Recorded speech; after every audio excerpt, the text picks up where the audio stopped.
அள்ளிட்டு போய் தேசிய விருது வாங்குகிற அளவுக்கு கமலுடைய நடிப்பு ஆகச்சிறந்ததாக இருந்திருக்கும். அது ஒரு பெரிய தாக்கத்தை நமக்குள்ளார ஏற்படுத்திய ஒரு ஹை கிளாஸ் படம்.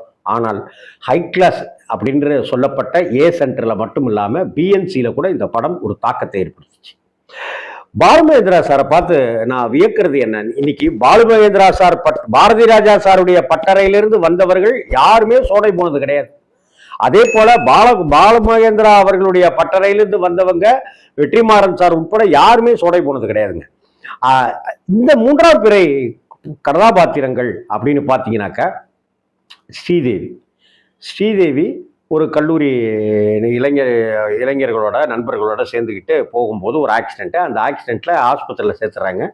அதில் அவங்க ஒரு 10-13 வயது சிறுமிக்கு உண்டான எண்ணங்கள் தான், 10 வயசுக்குள்ளார இருக்கிற சிறுமியினுடைய எண்ணங்கள் தான் அவள்கிட்ட இருக்குது அப்படின்னு சொல்கிறாங்க. ஒரு டீன்